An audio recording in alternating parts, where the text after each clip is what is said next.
Como ya nos dieron parte, repito, parte de la cerámica que vamos a usar en la fachada del templo, vamos a empezar o queremos comenzar a trabajar en la fachada del templo. Solo que para poner la cerámica, si ustedes se fijan aquí enfrente, los muros están bastante chuecos, no están nivelados, alineados. Entonces, el hermano Melquiades, que no está aquí ahorita, pero el hermano Melquiades me había sugerido que contratáramos a un albañil que supiera hacer bien el trabajo y que entre todos pues pagáramos la mano de obra del albañil para que nos enderezara el muro y poder también esa persona pues, que sepa obviamente poner cerámica nos apoye con el trabajo, ¿verdad? Obviamente yo estaría como chalán, yo no llevaría sueldo alguno respecto a eso, solamente se le pagaría al albañil. Yo quiero saber si ustedes están de acuerdo con eso. Yo por mí encantado. ¿Por qué? Porque queremos que el trabajo quede de una y que no se tenga que estar pagando y pagando y pagando y pagando para el mismo trabajo varias veces. No sé ustedes qué piensen. A mí no me gustaría instalar el material para luego tírenlo y vuelvan a poner otra vez. Pues como que no, sale más caro. Entonces yo estaba ya pensando en un hermano que es bueno en su trabajo, sabe trabajar la albañilería, sabe trabajar la cerámica. Y me gustaría, si ustedes respaldan esto, que pudiéramos esforzarnos cada domingo con las ofrendas para poder pagar el sueldo del albañil. ¿Cómo la ven? ¿Sí o no? A ver, levántenme la mano los que dijeron amén.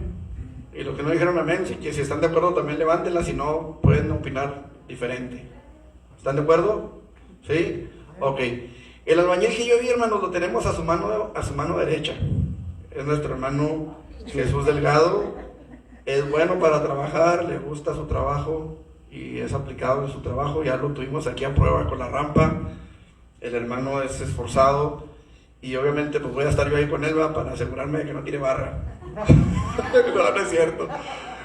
No es cierto. La idea, hermanos, es que podamos trabajar. Amén. Creo que nos hemos acoplado muy padre el hermano y yo a trabajar. El hermano Melquiades también puede dar testimonio de eso. Y estábamos pensando, hermanos, en que nuestro hermano ahorita está sin trabajo y sería bendecirlo a él y que él sea bendición para la congregación también. ¿Estamos de acuerdo? ¿Amén?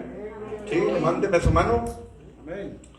Ok, muy bien, entonces ya nos ponemos de acuerdo con el hermano para ver cuáles van a ser sus honorarios o cómo vamos a arreglarnos con eso. Y hermanos, pues voy a pedirles de todo corazón, nos esforcemos en las ofrendas y diezmos para que esto pueda funcionar. Amén. Gloria a Dios. La idea, hermanos, de esto, de hacerlo así tan rápido, es que Interceramic nos está pidiendo notas para validar la donación. Nos está pidiendo notas del pegamento. Nos está pidiendo notas del pegamento. Yo voy a tratar de localizar a un regidor, a ver si nos puede apoyar, porque las personas que estaban antes aquí en el Palacio de, ¿cómo se llama? El edificio de los diputados, ya no están ahí. El Ifelet me hizo el favor de pasarme los nombres de unas personas que estaban allí. Ya no están ahí ellos, ya no tienen la oportunidad que tenían de habernos apoyado. Entonces voy a tratar de localizar a un regidor que estuvo con nosotros allá en Urbi una vez, que quedó de apoyarnos en cuanto a cuestiones de material que pudiéramos necesitar. Entonces voy a tratar de localizarlo, a ver si él todavía está en la regiduría, para ver si nos puede apoyar. Y para conseguir, más que nada, lo que me interesa conseguir a través de ellos es cemento y arena, ¿verdad? Y tratar de ahorrar lo más que podamos, porque obviamente somos pocos y un trabajo de esa envergadura es bastante costoso. Entonces vamos a tratar, hermanos, de lograr esto. Y pues adelante, hermanos. David Medina. Con él hablé. ¿Con él habló? Bueno, más bien hablé con una licenciada que trabajaba con él. Ella me pasó el número de este señor Medina. Le estuve marcando, pero siempre muy amablemente me mandó por un tubo, nunca me contestó el teléfono. No sé si porque no me conoce, no sé si porque no conoce mi número, no sé, pero nunca me respondió el teléfono. Dígale que es pastor. Y que conoció a la hermana Yolanda Madre. Pues a lo mejor por un WhatsApp puedo hacer, a ver si lo localizo así. Bueno, el caso es que vamos a tratar, hermanos, de todas las formas de ahorrar lo más que podamos. Y les repito, que necesitamos esforzarnos porque todavía tenemos pendiente también el adeudo por el hermano Armando. Entonces hay que también pagarle al hermano Armando. Entonces, para tratar de sacar lo más que podamos, lo más rápido que se pueda todo esto. Amén. ¿Estamos de acuerdo? Amén. Gloria a Dios. Por eso me gusta ser su pastor, hermanos, porque siempre me dicen amén. ¿Qué hacen? ¿Qué nos queda? ¿Qué nos queda? ¿Qué nos queda? Pues sí, ni modo. I'm sorry. Gloria a Dios. Nos gozamos en el Señor. Amén, hermanos. Nos gozamos. Gloria a Dios. Vamos a la palabra, mis hermanos. ¿Qué les parece? Nos dejamos de rodeos y vamos a la palabra. Mateo capítulo 28.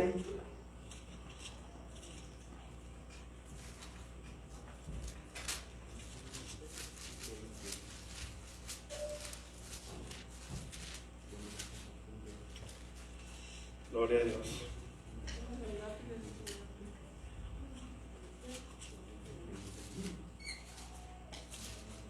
Gloria a Dios. ¿Sabe qué? Vamos a Lucas 24.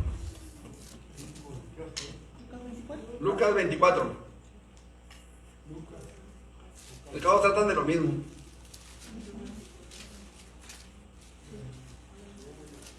Lucas 24, 36 al 49.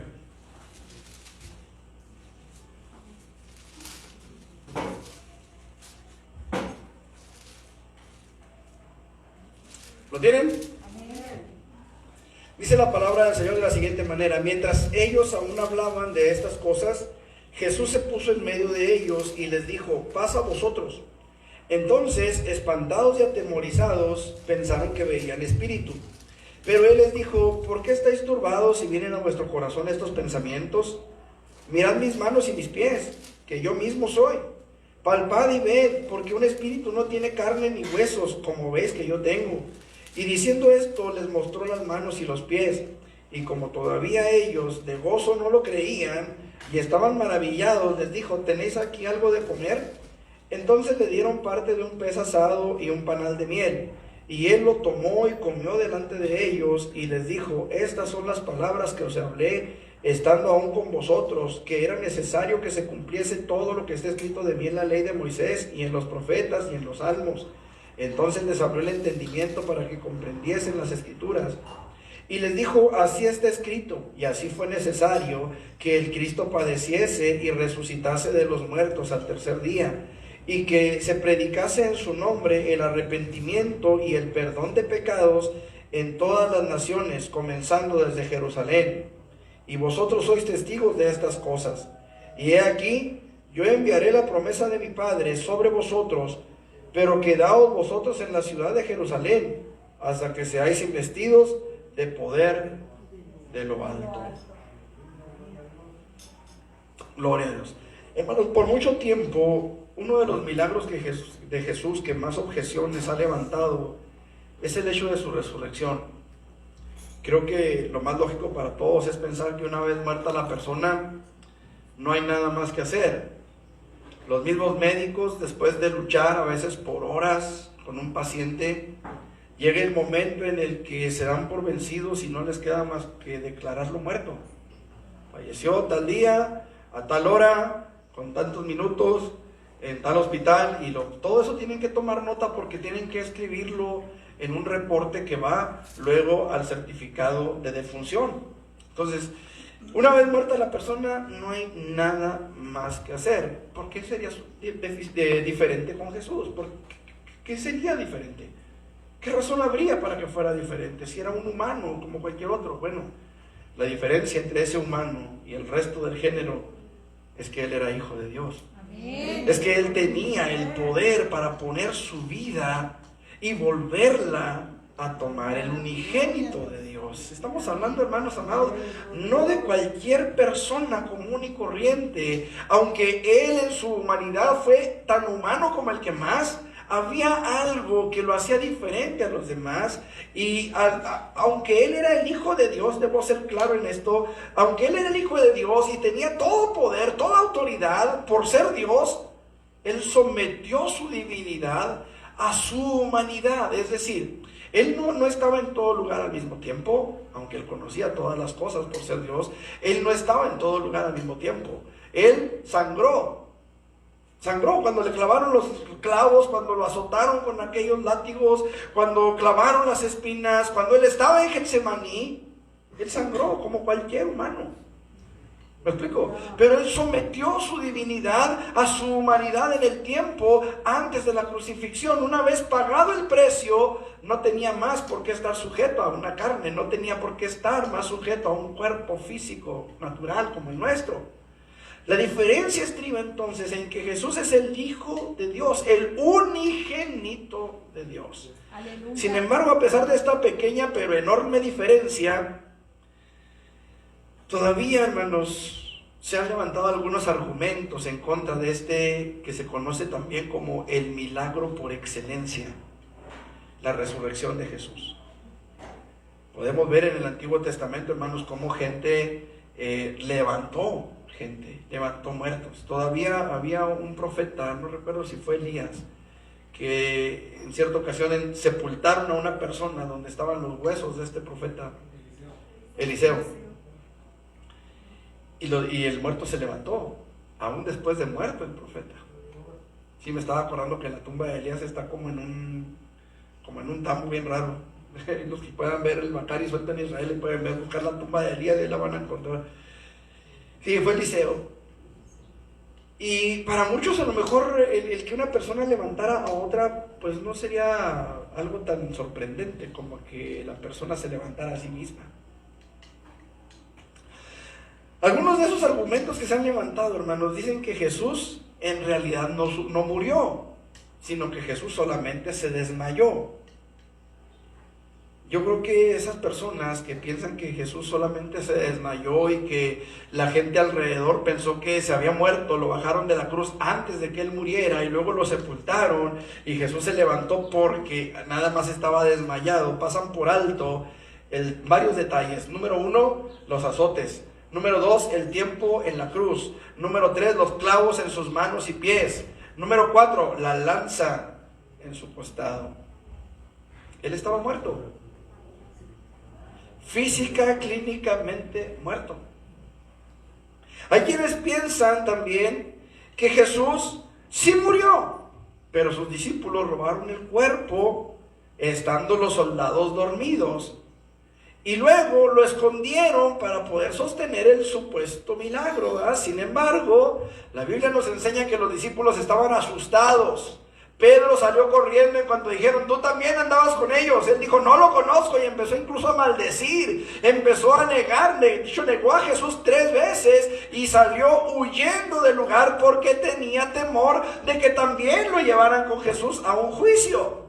Los discípulos estaban asustados, muertos de miedo, y aunque ellos hubieran tenido el valor para ir, hermanos, había una guardia dispuesta a matar a quien se acercara con intenciones de llevarse el cuerpo. Los soldados romanos, hermanos, estaban bajo una consigna que era vida por vida. Es decir, si se les iba un reo, esos que estaban cuidando al reo tenían que ser llevados a la muerte. ¿Se acuerda cuando Pedro fue encarcelado después de que Jacobo fue muerto a espada? ¿Se acuerdan? Que Pedro estaba custodiado por 4 guardias, por 3 grupos de 4 guardias. ¿Se acuerdan? Que él estaba dormido entre un par de soldados y llega un ángel y lo toca, lo despierta, lo levanta y le dice, vámonos, ponte tu manto y vámonos. Y Pedro va como, si dice la Biblia que él reaccionó como si estuviera viendo una visión, ¿verdad? Ya cuando salió se dio cuenta que estaba afuera. Pero la Biblia dice, hermanos, que al día siguiente mandaron sacar a Pedro para matarlo igual que a Jacobo. Pero no lo hallaron. ¿Qué pasó? Que los soldados que estaban cuidando a Pedro fueron llevados a la muerte. Eso es lo que les iba a pasar a estos soldados que estaban cuidando la tumba si los discípulos se hubieran llevado el cuerpo. Pero ¿sabe qué, hermano? Que a los soldados no los mataron, a pesar de que el cuerpo desapareció. La palabra del Señor nos dice, hermanos, que los soldados estaban en la tumba, ¿cierto? A un lado, afuerita.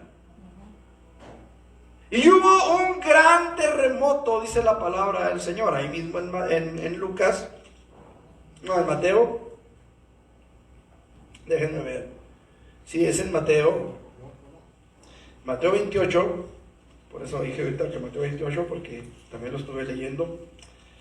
Mateo 28, 1,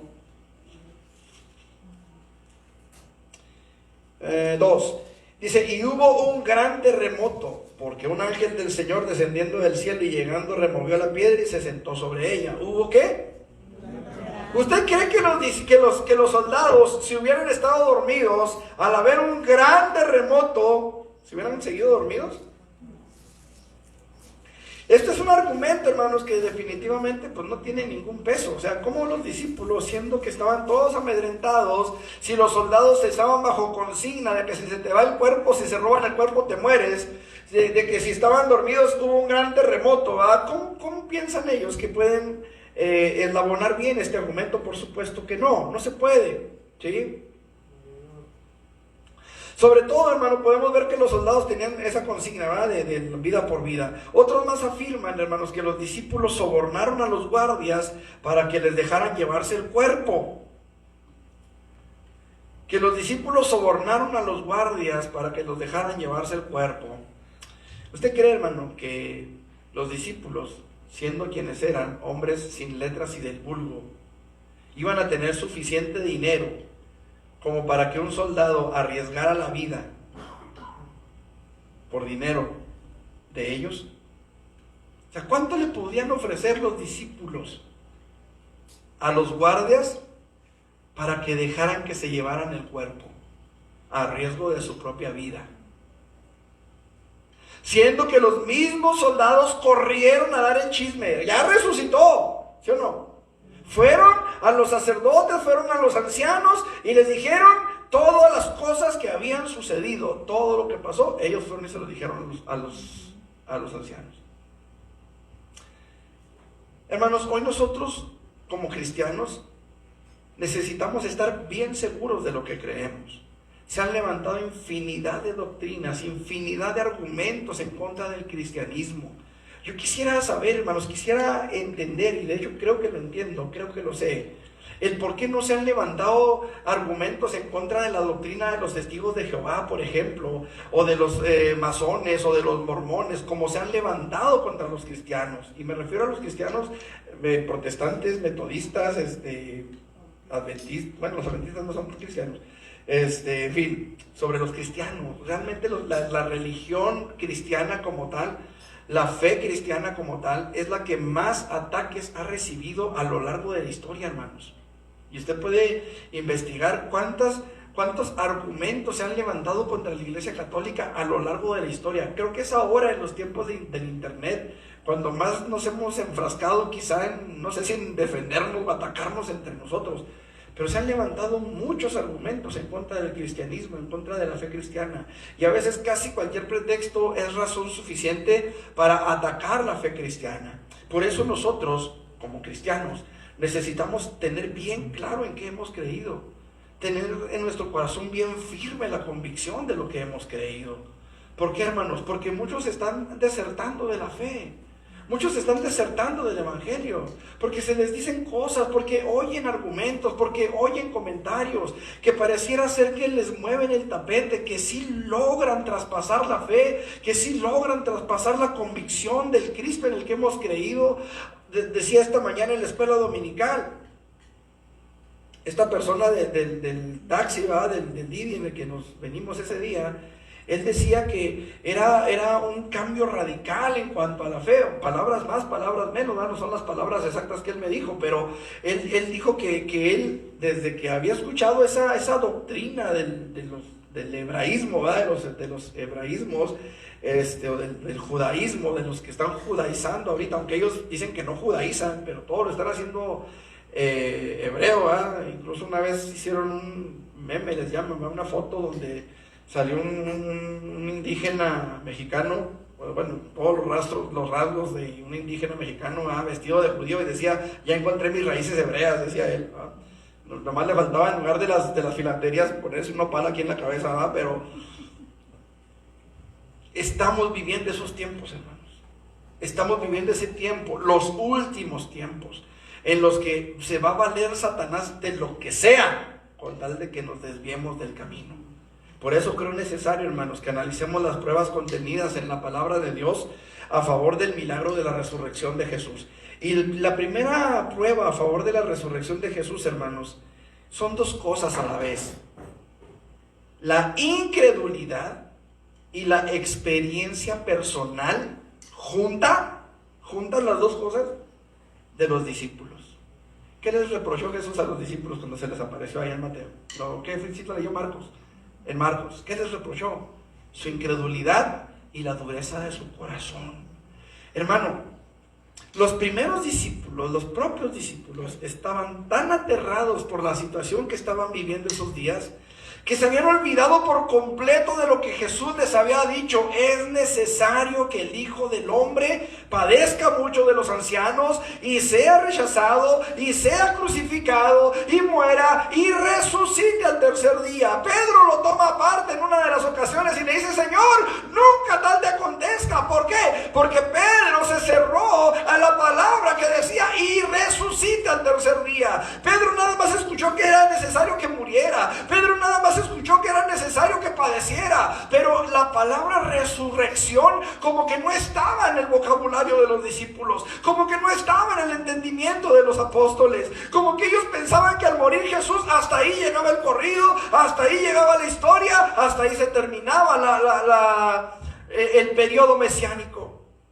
Ellos, amados hermanos, necesitaban entender que Jesús iba a resucitar. No lo habían entendido, no lo habían asimilado. Hermanos amados, en sus corazones la palabra que Jesús les había hablado no había sido recibida realmente por ellos. Estaban en la misma condición que muchos que lo seguían. Alguien dijo por ahí: la palabra no era carne en su corazón. No se había hecho real, no se había hecho factible físicamente o espiritualmente real en ellos.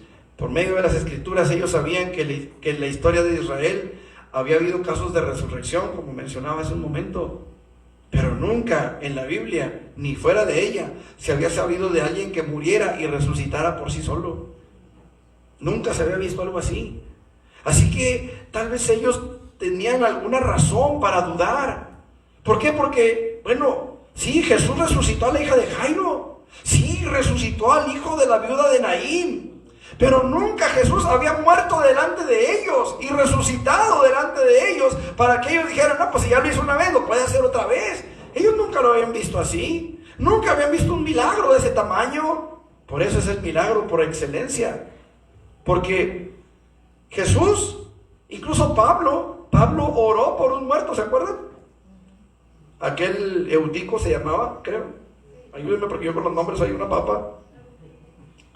Y dije una papa, no un papa. Eutico se cae del tercer piso, hermanos, de un edificio, no sé cuántos pisos serían, pero se cayó del tercer piso. Pablo estaba predicando, y predicaba tan largo, casi, yo creo que ahí la llevo. Predicaba tan largo, hermanos, que se le duerme Eutico, se le duerme y se cae. Y Pablo baja, ora por él y lo levanta. Gloria a Dios.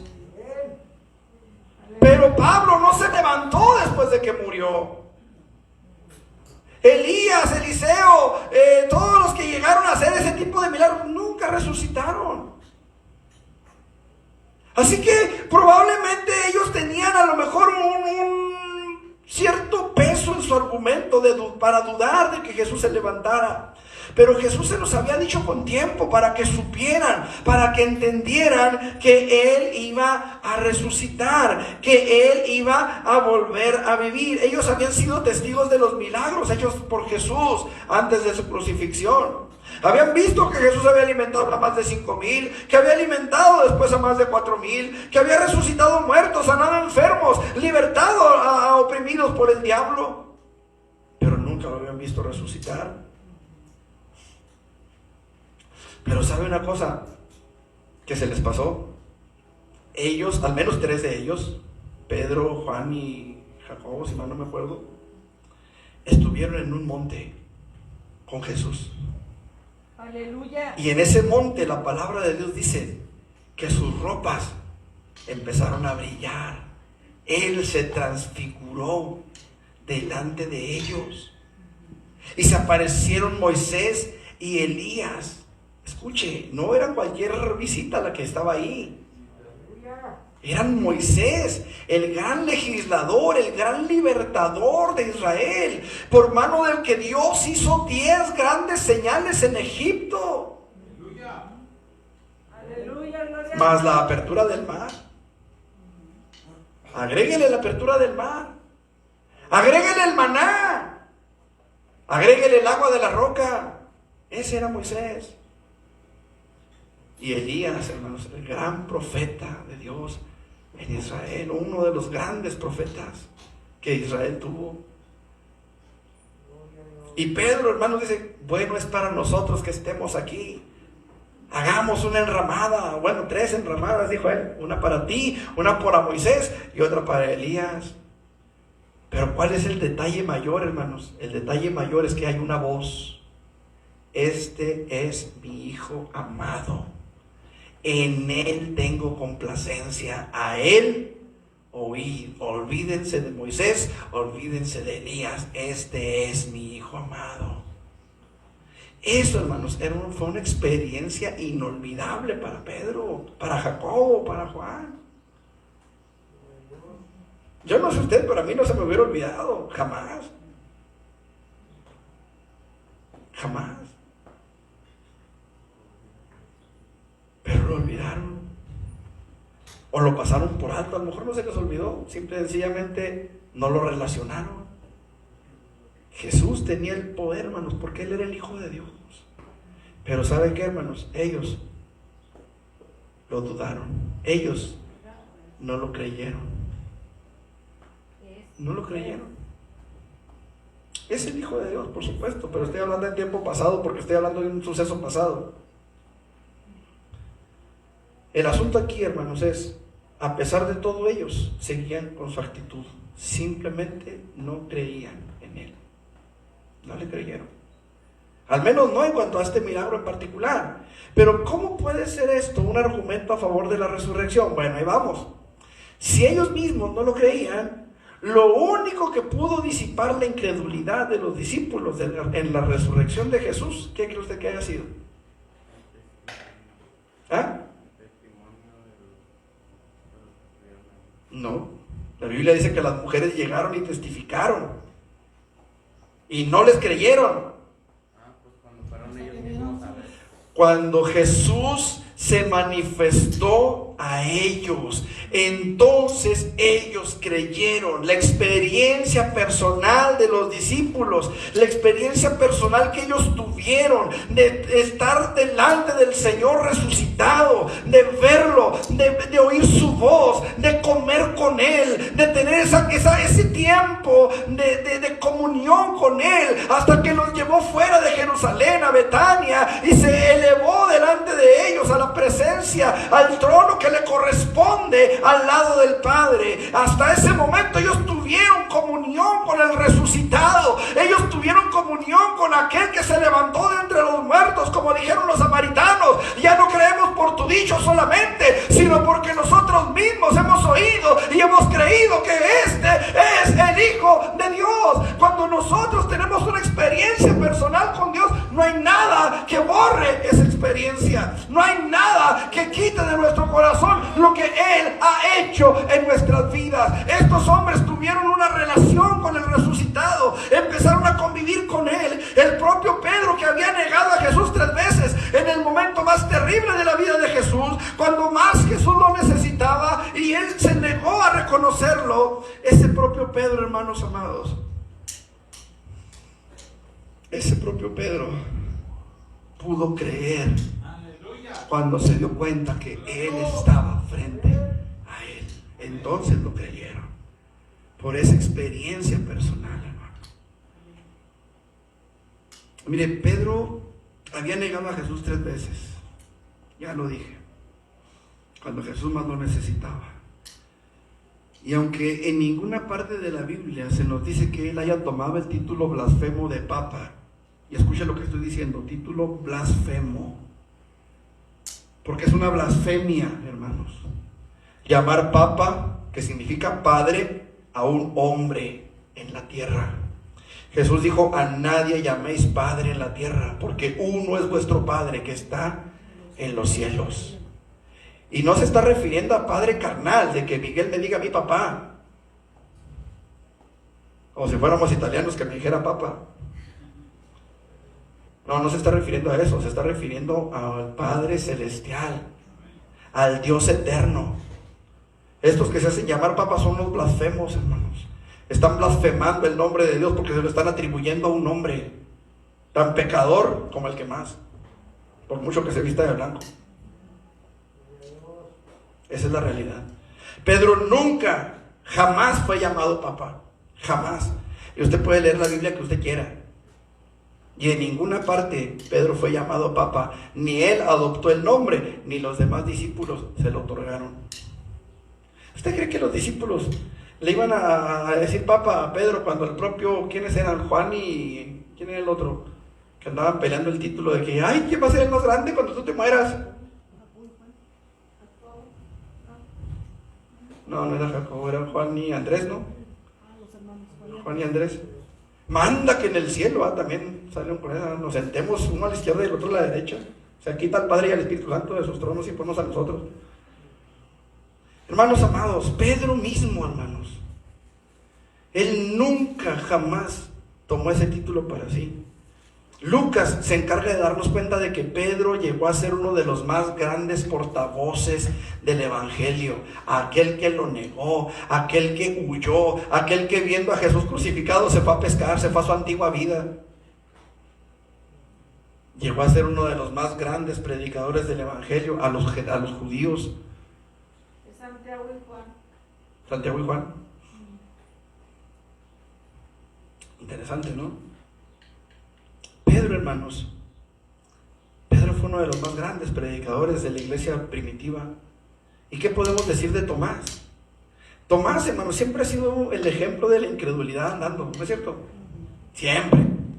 Yo como Santo Tomás, hasta no ver, no creer, dicen por ahí, ¿verdad? Bueno, yo como Santo Pilato, me lavo las manos, dijo el otro. ¿Qué podemos decir de Tomás? Pudiéramos decir que fue el más incrédulo de los discípulos. Según el Evangelio de Juan, capítulo 20, versículos 24 al 29, Tomás llegó a decir, si no viere en sus manos la señal de los clavos, y metiere mi dedo en el lugar de los clavos. ¿De qué tamaño serían los clavos? Y metiere mi mano en su costado, no creeré, dijo Tomás. Pero cuando Jesús se aparece a los discípulos, estando Tomás presente, cuando Jesús le dice, mete tu dedo en el lugar de los clavos y la mano en mi costado, ¿cómo reaccionó Tomás? ¿Qué dijo? Señor mío y Dios mío. La experiencia personal, hermanos. Miren, ahí les va. Por esa experiencia personal, Mateo sufrió el martirio en Etiopía, asesinado por una herida de espada. Marcos murió en Alejandría, Egipto, después de ser arrastrado por caballos hasta morir. Lucas fue ahorcado en Grecia, como resultado de su tremenda predicación a los perdidos. Juan enfrentó el martirio, hermanos, cuando fue hervido en una enorme palangana de aceite hirviendo. No murió ahí. Fue enviado a Patmos, a las minas de Patmos. De ahí de Patmos, hermanos, ahí fue donde él escribió el Apocalipsis.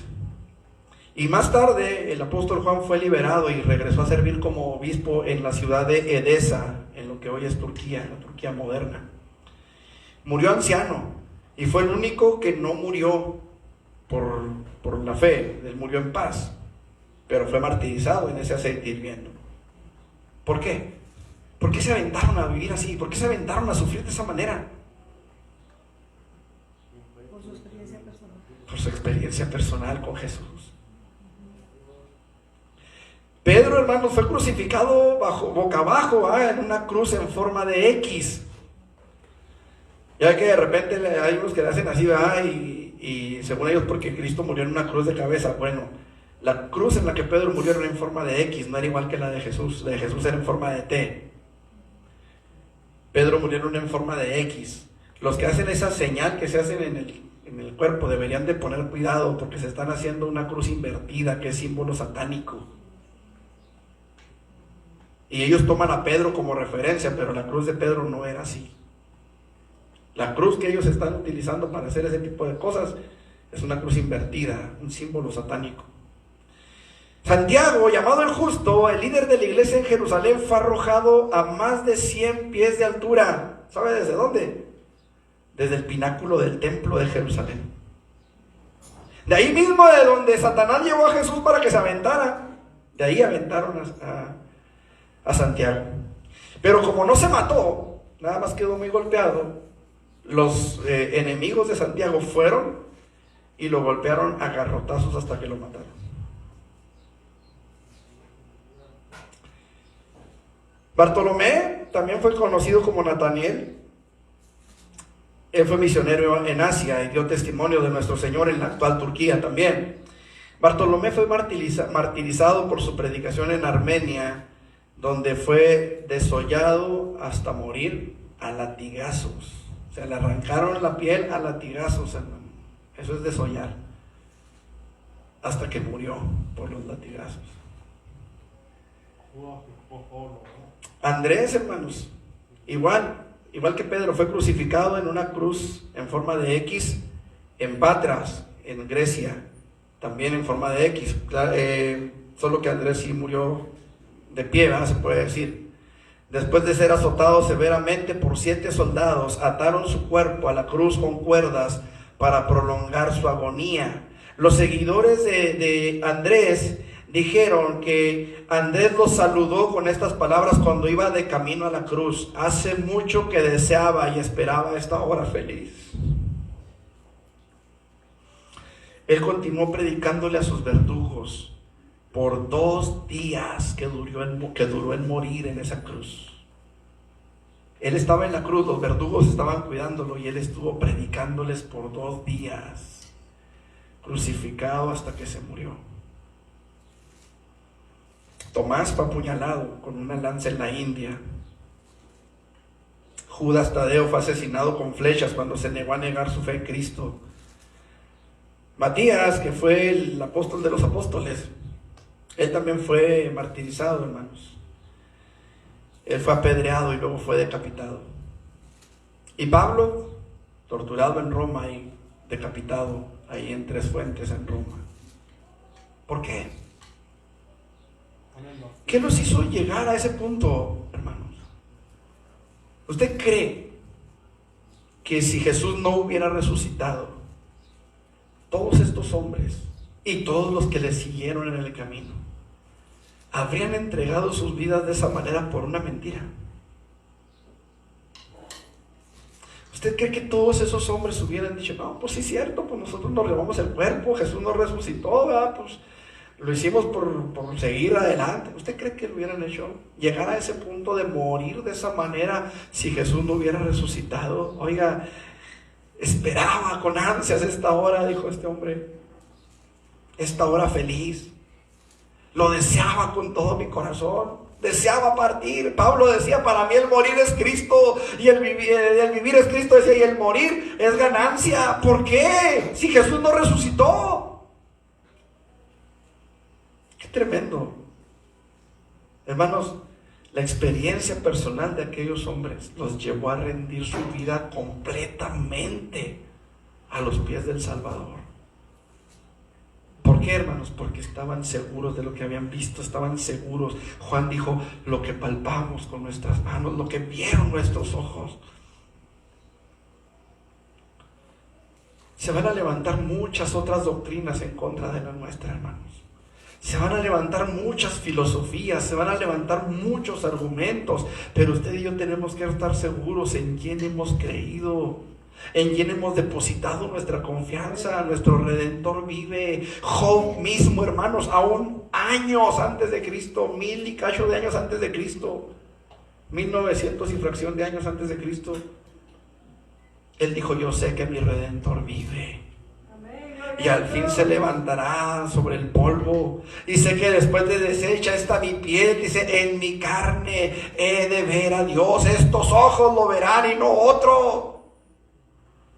Estos que se van a comer los gusanos, dijo Job. Bueno, si fuera mexicano. Estos ojos lo verán y no otro. Había una certeza en Job, hermanos. Y todavía Jesús ni nacía. Pero ya había una seguridad, ya había una certeza. Hermano, yo lo invito para que no deje que nada nuble su fe. No dejemos, hermano, que nada nuble nuestra fe. El Señor vive. Amén. ¿Y sabe qué? El Señor viene. Amén. El Señor viene por su pueblo, viene por nosotros, así que estemos preparados, hermanos. Una segunda prueba a favor de la resurrección, hermanos, porque si no, no me va a alcanzar el tiempo. Traía 3, yo creo que voy a ver 2. La segunda prueba a favor de la resurrección de Jesús la encontramos en el testimonio de la guardia que estaba cuidando la tumba. Aleluya. Mateo capítulo 28. Ahora sí vamos a Mateo. Capítulo 28, dice la palabra del Señor en el versículo 1. Pasado el día de reposo, al amanecer del primer día, vinieron María Magdalena y la otra María a ver el sepulcro. Y hubo un gran terremoto porque un ángel del Señor descendió del cielo y llegando removió la piedra y se sentó sobre ella. Su aspecto era como un relámpago y su vestido blanco como la nieve. Y de miedo de él, los guardas temblaron y se quedaron como muertos. Mas el ángel respondiendo dijo a las mujeres: no temáis vosotras, porque yo sé que buscáis a Jesús, el que fue resucitado. No está aquí, pues ha resucitado, como dijo. Venid, ved el lugar donde fue puesto el Señor, e id pronto y decid a sus discípulos que ha resucitado de los muertos. Y he aquí va delante de vosotros a Galilea, allí le veréis, y he aquí os lo he dicho. Entonces ellas, saliendo del sepulcro con temor y gran gozo, fueron corriendo a dar las nuevas a sus discípulos. Y mientras iban a dar las nuevas a los discípulos, he aquí Jesús les salió al encuentro diciendo: salve. Y ellas acercándose abrazaron sus pies y le adoraron. Entonces Jesús les dijo: no temáis, id, dad las buenas nuevas o dad las nuevas a mis hermanos para que vayan a Galilea y allí me verán. Mientras ellas iban, he aquí, unos de la guardia fueron a la ciudad de chismosos y dieron aviso a los principales sacerdotes de todas las cosas que habían acontecido. ¿Cuál fue el testimonio de la guardia, hermanos? Todos los versículos del 1 al 10. Ese fue el testimonio de la guardia. Eso fue lo que los guardias fueron y dijeron, hermanos. Así que en el testimonio de la guardia, nosotros tenemos una evidencia más de que Jesús verdaderamente resucitó, hermanos. Amén. Me ha tocado ver peleas de box o de la UFC, no sé a cuánto les gusta ver ese tipo de deportes. Son deportes, ¿verdad? Finalmente. Pero me ha tocado ver contiendas, hermanos, donde el perdedor de la batalla le levanta la mano al vencedor, en un acto de puro deportivismo. Yo no sé cuánto les haya tocado ver algo así. Que la persona, o por ejemplo en las carreras también, para no hablar de un deporte tan violento, también en las carreras, a veces en las carreras de pedestres, ¿verdad? Los que están al lado del ganador, segundo y tercer lugar, le levantan la mano al ganador. Eso es puro deportivismo. Bueno, estos, con su testimonio, lo que estaban haciendo era levantarle la mano a Cristo. Aleluya. Eso es lo que ellos estaban haciendo, reconociendo delante de los ancianos, delante de los gobernantes judíos, delante de quien fuera. Ellos estaban reconociendo que Jesús se había levantado de entre los muertos. Ellos no llegaron diciendo: pues nos quedamos dormidos con todo y el terremoto. Y llegaron los discípulos y nos agarraron dormidos y se llevaron el cuerpo. No, hermanos, miren, lo que nosotros encontramos como testimonio, repito, versículos 1 al 10, pero también es muy probable que podamos incluir los versículos 12 al 15. Escuchen: y reunidos con los ancianos y habido consejo, dieron mucho dinero a los soldados, diciendo: decid vosotros, sus discípulos vinieron de noche y lo hurtaron, estando nosotros dormidos. Y si esto lo oyere el gobernador, nosotros le persuadiremos y los pondremos a salvo.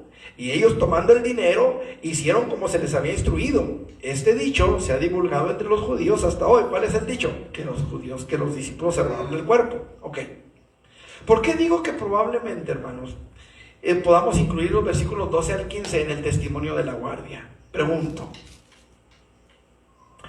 ¿quién le dijo a Mateo que se reunieron los ancianos?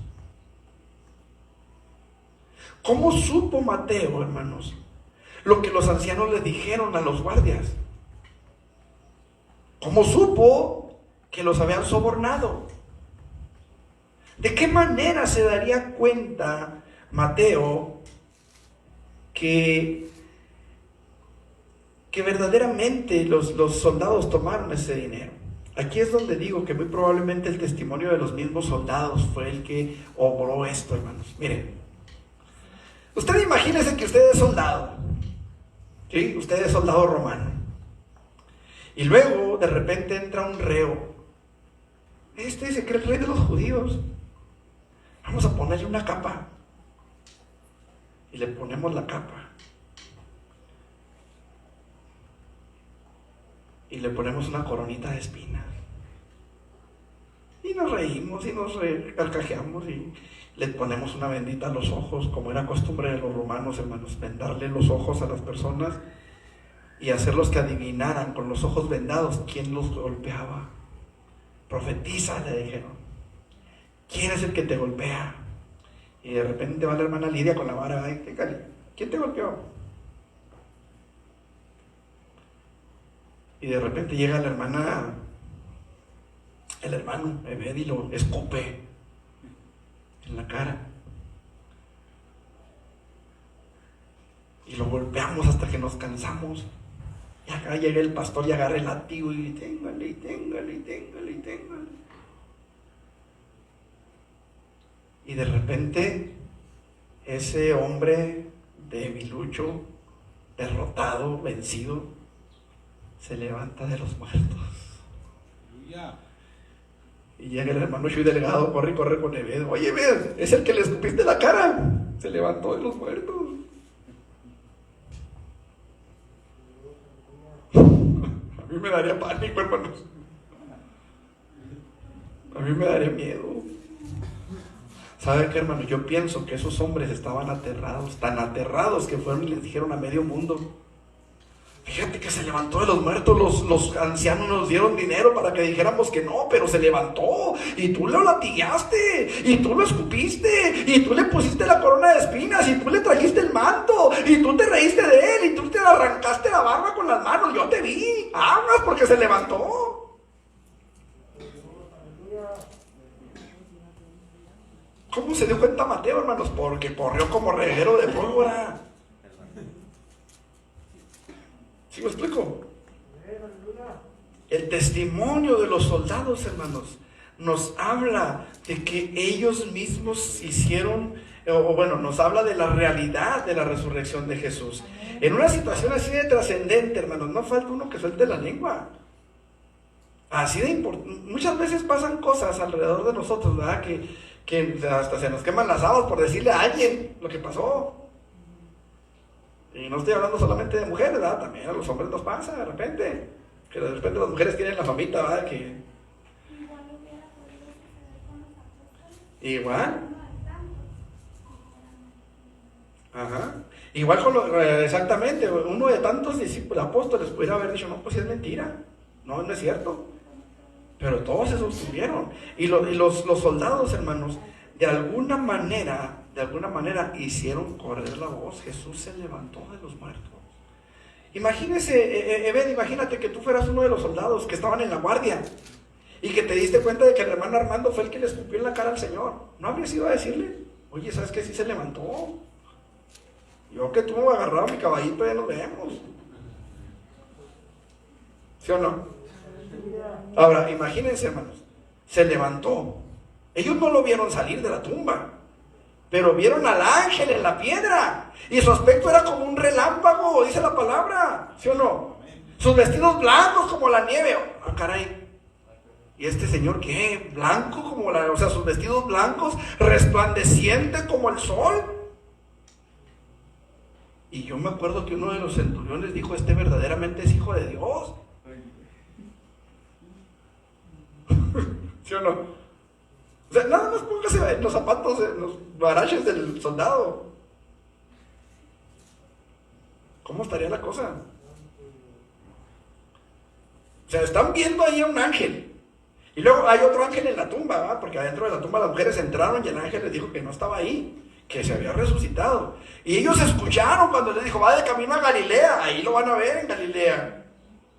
Todo eso lo escucharon los soldados. Yo hubiera salido corriendo, ¿verdad? A decirles a los compañeros, oye, ¿sabes qué?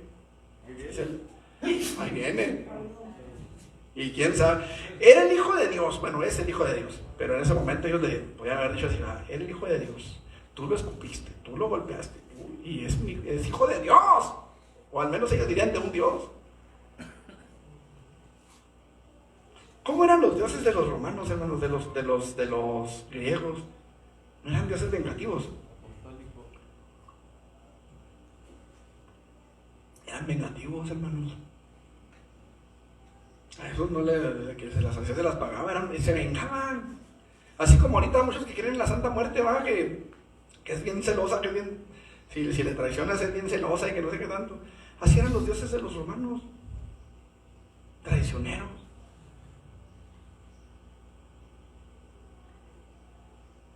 Imagínense tener esa creencia de un Dios vengativo,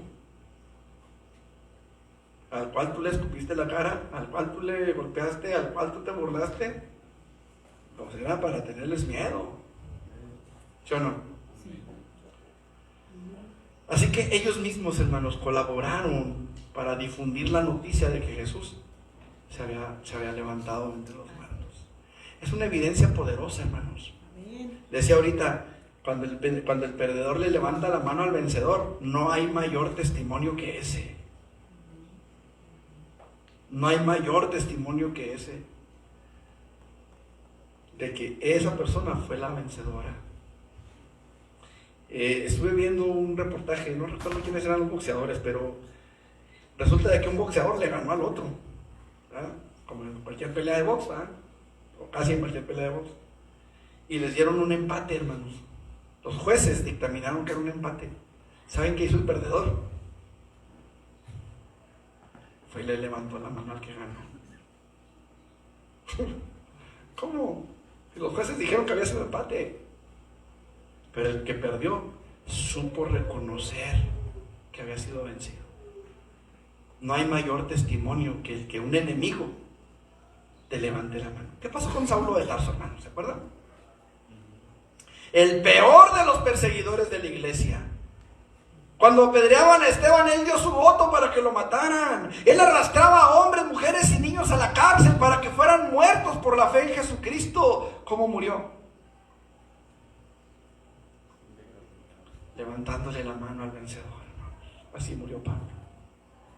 Levantándole la mano al vencedor, dando testimonio de que él vive. Gloria a Dios. Amén, gloria a Dios. Y voy a mencionar así nomás de pasabola la última cosa que quería mencionar, hermanos. La última prueba que es contundente de que Cristo vive. Usted y yo. Amén. Aleluya. Amén, gloria a Dios. Cristo vive. Usted y yo. Primero a los Corintios, capítulo 6.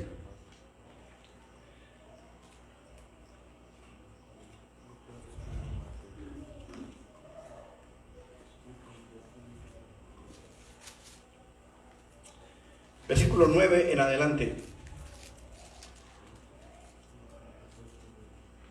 Ya si usted no puede ver su nombre ahí, hay que ponerse lentes. Dice: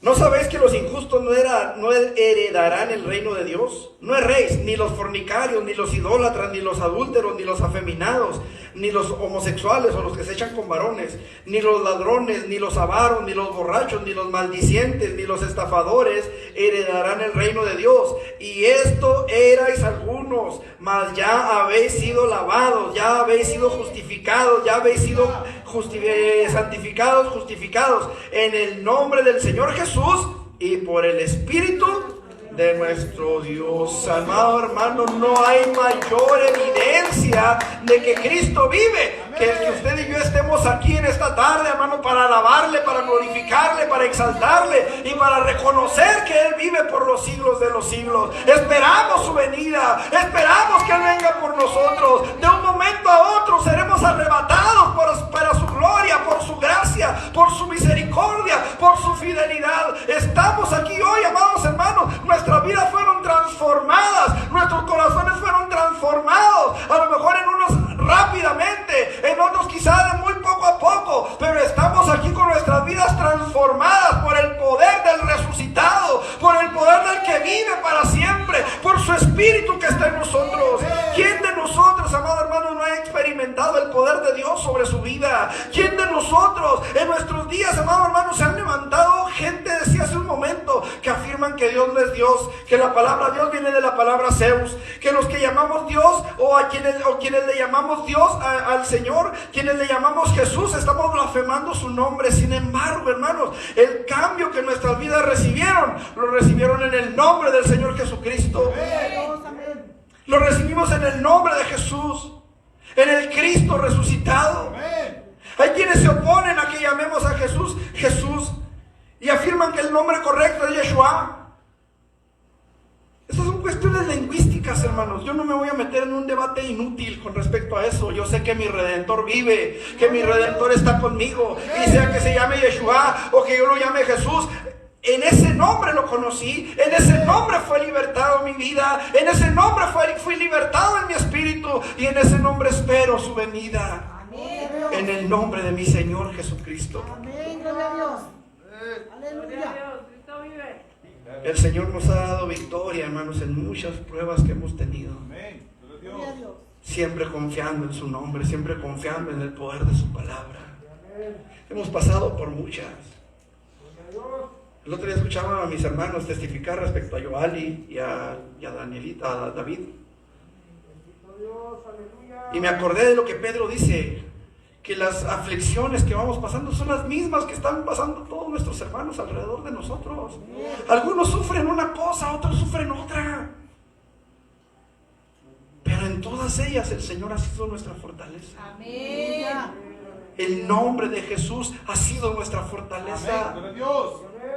Confían en carros, dijo el salmista, y aquellos en caballos, pero nosotros del nombre de Jehová nuestro Dios tendremos memoria. Esa experiencia que los discípulos tuvieron, hermanos, ellos pudieron quizá tocar, palpar a Jesús en su cuerpo después de resucitado.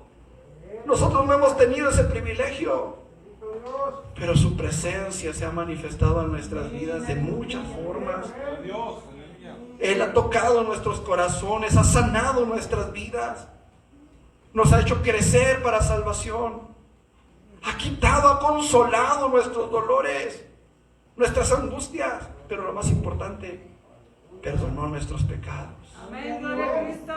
Todos y cada uno de ellos fueron perdonados por esa sangre Amén. que fue derramada en el Calvario hace 2000 años y es sostenida por el que resucitó de entre los Amén. muertos. Gloria a Dios. Por eso estamos aquí hoy. Porque Él no se quedó en la tumba. Porque la muerte no lo pudo retener. Y jamás, jamás podría haberlo hecho. Hoy estamos aquí y podemos alabar el nombre de nuestro Amén, Dios. gloria a Cristo. Podemos exaltar y glorificar. Amén. Bendito Dios. ¿Quiere ponerse de pie? Aleluya. Vamos a prepararnos con una oración. Vamos a pedir a Dios que bendiga los elementos para participar de la Santa Cena en esta tarde. Puede participar todo aquel que es bautizado en agua y que esté en plena comunión con Dios y con la iglesia. Así que si usted es bautizado en agua y está en plena comunión con Dios, puede pasar a participar de la Santa Cena. Si usted siente que necesita ponerse a cuentas con Dios respecto a algo, hágalo en este momento. Hágalo en este momento, póngase a cuentas con Dios y apártese de aquello que sabe que ofende la santidad de Dios.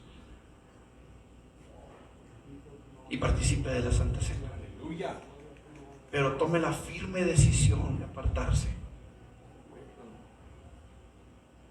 Si aún así usted se siente incómodo al participar, no participe, absténgase. Más vale, hermano, más vale. Vamos a 1 Corintios. Si tiene oportunidad, así está bien, no importa. Pero quiero invitarle a que si no abre su Biblia, esté orando. 1 Corintios, capítulo 11. Versículo 17.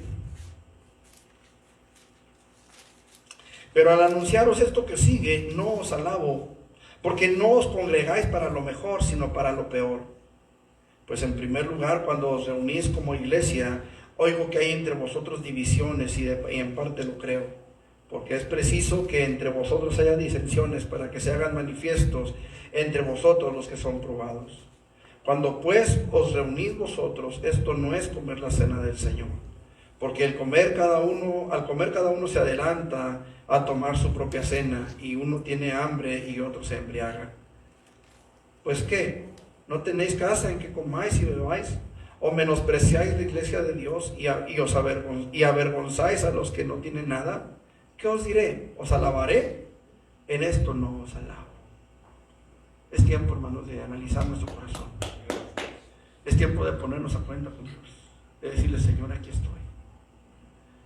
Olvídese del que está a su lado, a su derecha, a su izquierda, enfrente, atrás. Y estemos a cuentas con Dios. ¿Qué le parece, hermanos, si oramos un momento? Padre, aquí estoy delante de tu presencia, yo como pastor de esta pequeña congregación, de este pequeño rebaño, Señor. Hemos venido a ponernos a cuentas delante de ti, Señor. Queremos suplicarte que perdones todo pecado, que limpies nuestros corazones, que limpies nuestras vidas, Señor, que podamos ser tenidos por dignos de participar de esta santa cena, Señor. Sabemos que no es, Señor, tu cuerpo y tu sangre reales, Padre, pero lo representan, y necesitamos que tú obres en nuestras vidas, en nuestros corazones. Ayúdanos, Señor, para que podamos ser hacedores de tu palabra en todo tiempo, Señor, no solamente cuando estamos por tomar la Santa Cena. En el nombre de Jesús, Señor, a ti la gloria para siempre. Voy a invitarle, hermanas, primeramente, hermanas, pasen y tomen una copa de pan, un pedazo de pan, una copa de vino. Luego pasamos los varones, bautizados en agua y en comunión con el Señor y con la iglesia.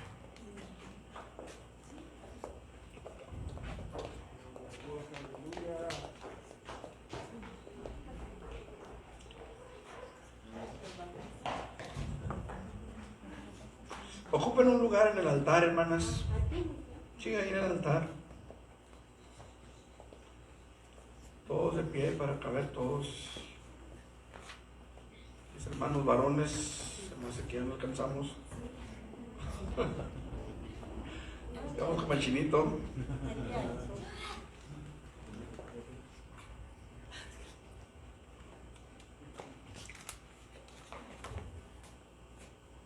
Bautizados en agua y en plena comunión. Gloria a Dios.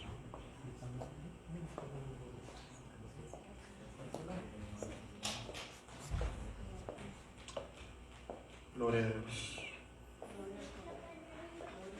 Voy a pedirles a los niños, por favor, estén lo más quietecitos posible. Este es un acto por demás solemne en el que recordamos la muerte y la resurrección de nuestro Señor Jesucristo.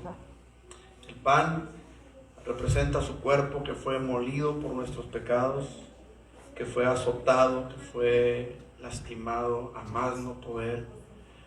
La muerte en la cruz, hermanos, ya de por sí era una muerte cruel, pero sabe que a los otros dos personajes que crucificaron junto con Jesús, a ellos no los azotaron, a ellos no los golpearon, no los escupieron, no les arrancaron la barba con las manos.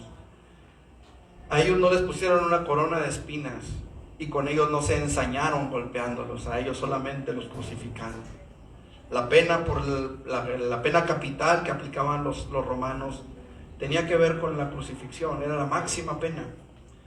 Los crucificaban completamente desnudos. Nosotros estamos acostumbrados a ver los crucifijos con un taparrabo.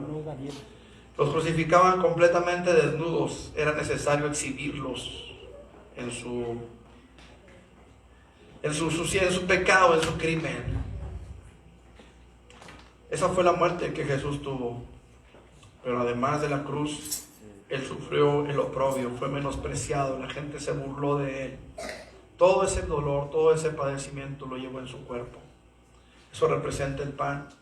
Si usted se fija, nosotros usamos un pan sin levadura, la galleta, tiene unos orificios, se hacen unos orificios a la galleta. ¿Los han visto? Esos orificios, hermanos, tienen una representación también. Es curioso que nosotros hayamos optado por la galleta salada, cuando en Israel el pan que se utiliza lleva igual las mismas perforaciones. ¿Sabe por qué? Porque esas perforaciones representan los golpes. Esas perforaciones representan el dolor, lo lastimado que fue su cuerpo. Los azotes llevaban 3 hilos. En esos hilos llevaban pedazos de hueso, pedazos de metal en forma de anzuelo que se clavaban en la carne del que era azotado. La Biblia dice que por su llaga fuimos nosotros curados. Amén, gloria a Dios. Y el apóstol dice de la siguiente manera: porque yo recibí del Señor lo que también os he enseñado, que la noche que el Señor Jesús que la noche que fue entregado tomó pan, y habiendo dado gracias lo partió y dijo: tomad, comed, esto es mi cuerpo que por vosotros es partido. Haced esto en memoria de mí. Coman el pan, hermano.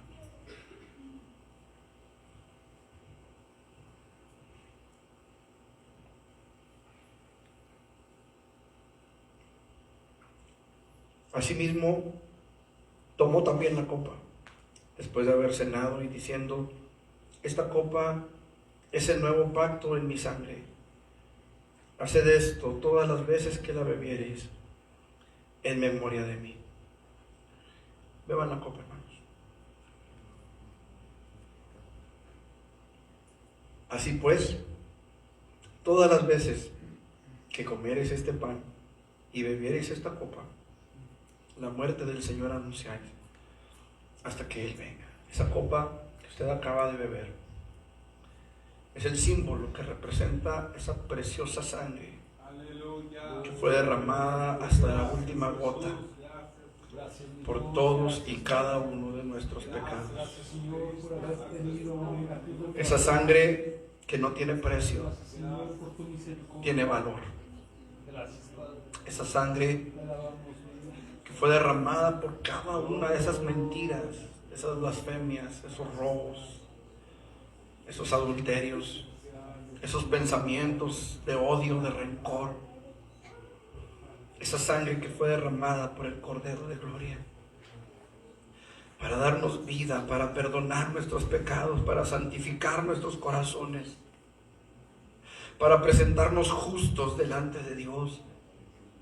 Esa sangre preciosa que ha cubierto nuestras vidas y nos ha traído a una comunión con Dios, con nuestro Padre Celestial, al que le habíamos dado la espalda, con su Espíritu Santo que ha venido a renovar nuestro espíritu cada día. Hoy podemos darte gracias, Dios, y queremos darte gracias.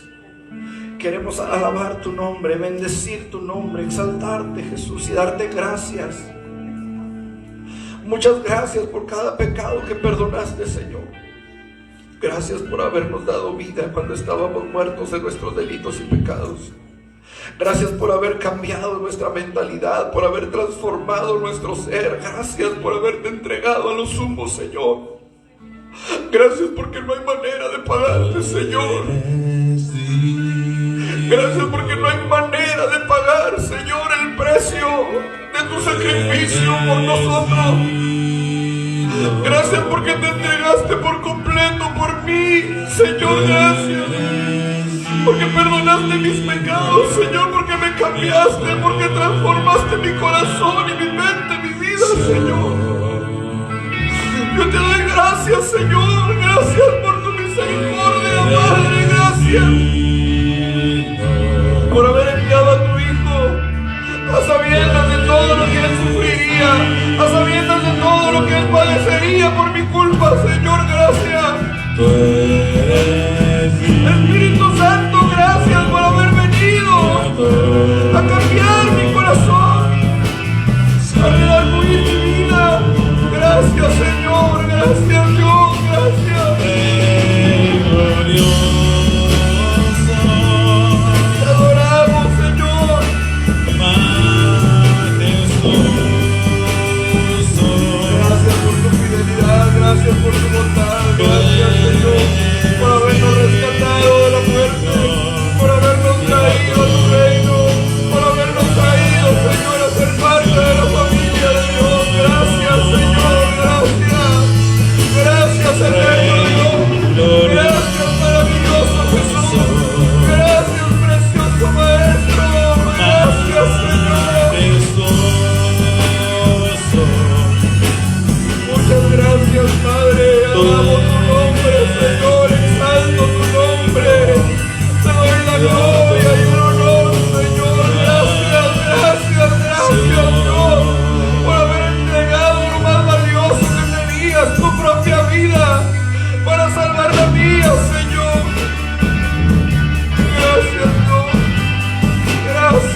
su misericordia. Amén, hermanos. Qué bueno es poder reconocer que estamos aquí porque Él vive.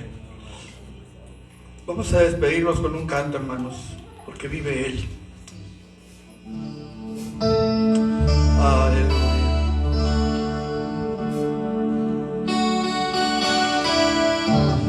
Te adoramos, Dios. Te exaltamos, Jesús.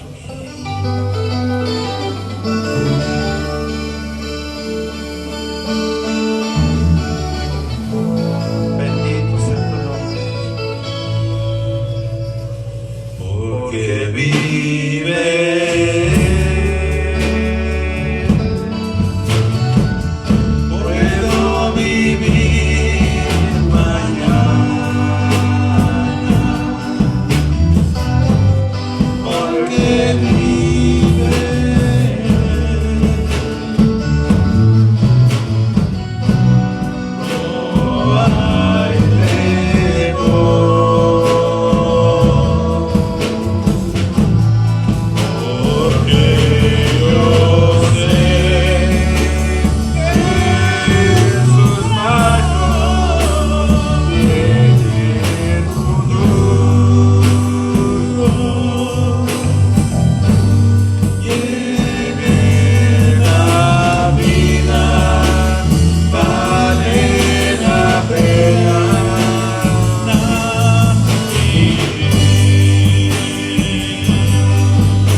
misericordia. Gracias, Señor, por tu fidelidad. Gracias, Señor.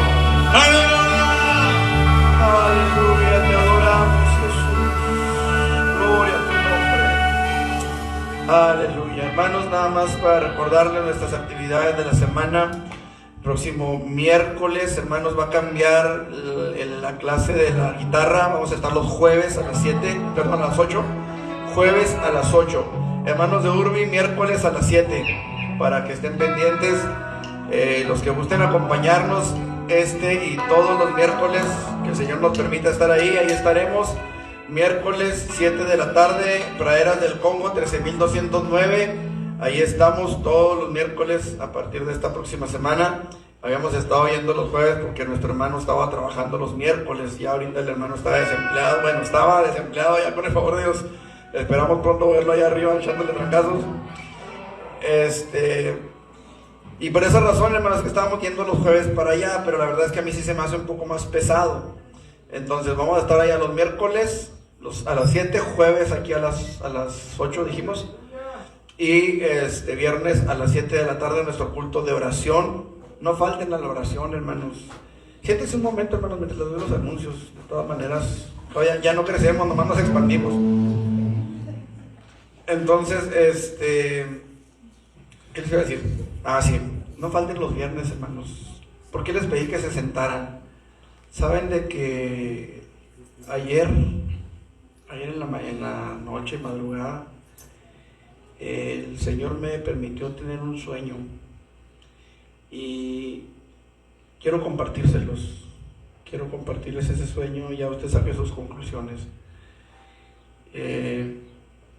Yo soñé, hermanos, y no es que quiera predicarles mis sueños, como dijo Jeremías, ¿verdad? Eso es punto y aparte. Una cosa es la palabra y otra cosa son mis sueños. Yo soñé, hermanos, que me habían invitado a predicar en un culto.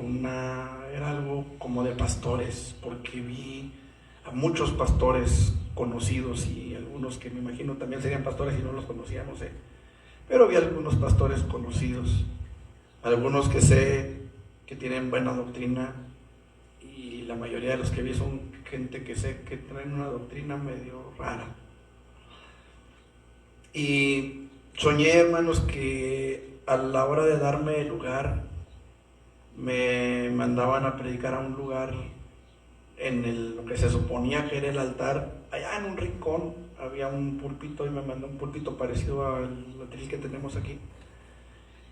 Y yo veía las cajas de los trailers, hermanos, porque eran donde llevaban el equipo, las luces, las bocinas, los instrumentos, todo eso. Estaban los trailers estacionados precisamente frente a mí donde yo iba a predicar. Entonces yo no veía a la gente que estaba del otro lado. Cuando me subí al escenario, porque no le puedo decir altar, cuando me subí a ese escenario vi a toda esa gente, estaba lleno, era un lugar enorme, muchísima gente, muchos pastores, puros pastores veía en realidad, gente que conociera yo. Solamente la persona que estaba dirigiendo era una hermana de la iglesia donde nosotros, mi esposa y yo, nacimos. El caso es de que pues ya ahí era donde iba a predicar, no veía a nadie, y me moví del lugar a un lugar más céntrico en el escenario para poder ver a la gente, y el púlpito estaba como quebrado. Al poner yo llevaba unas hojas donde llevaba el mensaje escrito, y al poner las hojas el púlpito se caía con el peso de las hojas. Entonces debajo del escenario vi otro atril parecido a ese y una mesita parecida a esa, pero más alta, y iba a predicar sobre el atril, pero dije no, mejor voy a usar la banca, la mesita, y usé la mesita para poner el sermón. Y cuando iba a empezar a predicar, hermanos, empecé a ver que de repente yo no vi a nadie que se moviera, pero de repente empecé a ver lugares vacíos, donde vi gente que estaba sentada y que yo reconocía a esas personas, no las vi en esas sillas. Oré para comenzar el mensaje y no había nadie, absolutamente nadie, después de que terminé de orar. Y me subí a un andamio como de construcción, de esos que usan los albañiles, los pintores, un andamio. Me subí, era de 3 secciones, me subí a la segunda sección, y estando arriba miré hacia abajo para empezar a predicar y estaban, ¿qué te dije, hija? 5 personas sentadas en unas sillas, y del otro lado había otras 3. Y les decía yo a los hermanos, pues parece que nadie quiere oír palabra de Dios. Y en eso empecé a ver mucha gente que empezó a llegar y decían, nosotros sí queremos oír palabra de Dios. Y yo le decía a mi esposa, yo no quiero predicar otra cosa que no sea la palabra de Dios. No sé, hermano, que tenga que ver. Yo no soy intérprete de sueños, ni soy muy amante de andar contando sueños. Ustedes lo saben. Primera vez que cuento un sueño en 20 años de ministerio. Pero me llamó mucho la atención ese sueño, hermanos. Y yo quiero decirles que mi compromiso con ustedes y con Dios, sobre todo con Dios, es que nunca quiero predicarles un mensaje que no venga de Él. Yo espero, hermanos, me entiendan. Siento mucha carga por la iglesia. Siento mucha carga por ustedes. Y me duele cuando no vienen a los cultos. Sé que algunos no pueden, pero también sé que algunos sí pueden y no vienen. Cristo viene, hermanos. Y yo no sé por qué Dios me dio ese sueño. No quiero adjudicarle nada a nadie. Es un sueño. Esa noche fue la noche del sábado, precisamente. El viernes predicamos aquí. Muchos no vinieron. Y yo le dije al Señor, me sentí solo a la hora de predicar. No porque no estuvieran ustedes. Yo sentí una soledad aquí arriba. Y se lo dije al Señor. Y yo no sé si ese sueño fue respuesta de Él. No sé si fue que me fui a dormir con esa idea. No sé. No quiero darle un valor más allá de lo que el sueño tuvo, o tiene, o pudiera tener. ¿Sí me estoy haciendo entender, hermanos? Pero, hermanos, sí me duele cuando no vienen a los cultos. No porque sea más o menos diezmo o más o menos ofrendas. Eso es irrelevante. Pero, hermanos, créanme que, y aquí está mi esposa, que créanme, no me deja mentir. Créanme que me levanto temprano a orar por ustedes, a pedirle a Dios por ustedes, por cada familia. Esta lista que tenemos aquí con los nombres de ustedes, con los apellidos de ustedes, es la misma que tenemos en la casa. Es la misma que les dimos a ustedes. Solamente el único cambio que tiene esta lista, que esta lista no tiene y que la de la casa sí tiene, es que agregamos a Jocelyn y a Josué. Es el único cambio que tiene. Estamos orando por los jóvenes, por ustedes. Nos levantamos temprano para preparar la palabra, que Dios nos hable. Y créanme, hermanos, que sí nos duele cuando no los vemos. Vénganse los viernes, hermanos. Vénganse a la oración. Vénganse a la dominical, los que pueden estar. Los que puedan ir a Urbi, vayan a Urbi. Es tiempo, hermanos, de que despertemos. Es tiempo de que le demos oído a la palabra de Dios. Repito, no sé, no entiendo ese sueño, no sé. Simplemente se los comparto como algo que Dios me dio. Creo que Dios me lo dio. Cuando desperté en la mañana me dijo mi esposa, ¿sabes qué? Dijo, tú no te vas a quedar solo. Tu familia va a estar contigo. Y sé que mi familia va a estar conmigo. Y sé que Dios ha estado conmigo a pesar de mí. No gracias a mí, a pesar de mí, durante todos estos 20 años. Ya casi 21. No más de 21. Ya casi 23. El Señor ha estado con nosotros, hermanos. Y lo que les digo, se los digo no porque quiera abusar de las emociones de ustedes. Simple y sencillamente creí conveniente comentarles esto. Necesitamos congregarnos, hermanos. Vénganse a los cultos. Los domingos a las 12. Ya sabemos los horarios. Los invito, hermanos, con todo mi corazón. No dejen de asistir. Amén. Que Dios les bendiga. Dejo lugar a mi hermano Ebed para que nos despida. Hay actividad, hay burritos y soda, no sé el precio. Sí, los discos están en 150 los discos, hermanos. Están muy bonitos. Bueno, el que yo escuché está muy bonito, el otro no lo he escuchado, así que valen 150 cada disco. Ahí con el hermano Josué. De preferencia, hermano, si usted no trae para comprar su disco, dígale al hermano, ¿verdad? Y la próxima semana que le traiga el dinero, pues dando y dando, pajarito volando, como dicen por ahí, va, para que nuestro hermano no tenga por ahí problemas después. Entonces, hermanos, dejo el lugar a nuestros hermanos. Jóvenes, por favor, no se me muevan de sus lugares hasta que se diga amén. ¿Estamos? No nos digan amén, siempre están corriendo aquellos. Ok, Dios los bendiga, hermanos. Padre, te damos gracias en el nombre de Jesús. Gracias. La gran bendición, Señor, que hemos recibido de ti en todo Gracias, nuestro Padre. Gracias. En el nombre de Jesús te pido que vayas con cada uno de nosotros. Bendito sea tu nombre. Y que nos des gracia para Eres no maravilloso. nomás escuchar, sino ser hacedores de tu palabra, Señor. Eres maravilloso. En el nombre de Jesús de Nazaret, para tu Eres honra y para tu maravilloso, gloria, nos Espíritu conviene, Señor, cada lugar. Salva, completa los hogares, Señor, y cada necesidad sea Bendito suplida. seas. En tu respuesta, en el nombre de Jesús te lo rogamos. Bendice tu actividad, Señor, que es para tu honra y para tu gloria. Amén. En el nombre de Jesús. Amén. Amén. Gloria, Dios los bendiga, hermanos.